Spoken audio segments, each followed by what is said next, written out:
4 సంవత్సరాలు ఈ 5 సంవత్సరాల మున్సిపాలిటీకి పట్టిన నష్టంతా క్లియర్ చేస్తారు. 220 జీవోని ఆపే దమ్మున్న లీడర్ కాబట్టి ఇలా గవర్నమెంట్ ఉన్నా లేకున్నా సెంట్రల్ గవర్నమెంట్ తోటి మాట్లాడి స్టేట్ గవర్నమెంట్ తోటి మాట్లాడి నిర్మల్ పట్టణ ప్రజలందరికీ నిధులు తీసుకొచ్చి డెవలప్మెంట్ చేస్తారని చెప్పి ఒక నమ్మకంతో 50,000 ఓట్లతోటి మెజారిటీతో గెలిపించింది కాబట్టి దాన్ని సక్రమంగా నిర్మల్ నియోజకవర్గాన్ని డెవలప్మెంట్ చేస్తారని చెప్పి సందర్భంగా నేను కోరుకుంటూ ధన్యవాదాలు.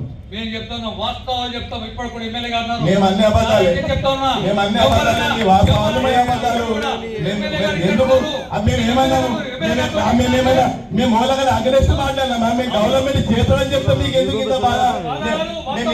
మేమే మాట్లాడినాం సెంట్రల్ గవర్నమెంట్ సెంట్రల్ కాదు ఈయనకి ఎందుకు ఇంత బాధ? నేనేం మాట్లాడినా నేనేం మాట్లాడినా డెవలప్మెంట్ మాట్లాడినా మీరు అందరూ నేను ఎవరైనా విమర్శించినా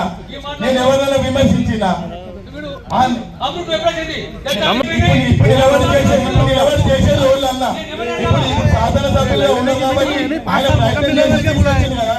ఏమైనా అమృత్ నువ్వు తీసుకొచ్చినావా? మాజీ మంత్రి తీసుకొచ్చిందా? కాంగ్రెస్ గవర్నమెంట్ తీసుకొచ్చిందా? శాసనసభ్యులు ఉన్నారు కాబట్టి మాట్లాడినాం.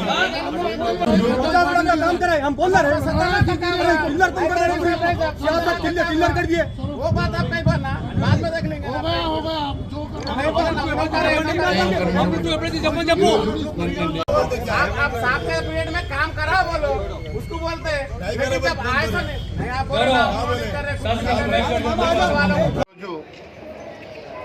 నిర్మల్ మున్సిపాలిటీలో జరిగినటువంటి చివరి సమావేశంలో మరి ఎజెండాలో భాగంగా నిర్మల్ మాస్టర్ ప్లాన్ అంశాన్ని కూడా జోడించడం జరిగింది.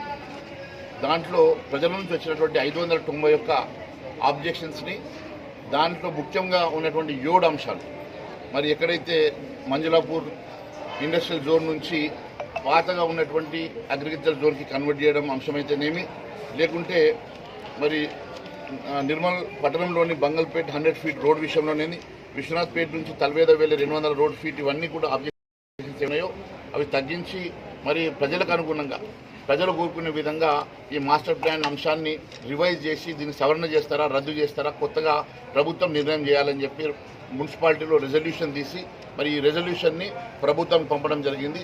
ప్రభుత్వము ఖచ్చితంగా ప్రజల పక్షాన్ని నిలబడి మరి ఖచ్చితంగా దీన్ని రద్దు చేసి ప్రజల పక్షాన్ని నిలబడితేనే ఆశిస్తున్నాం.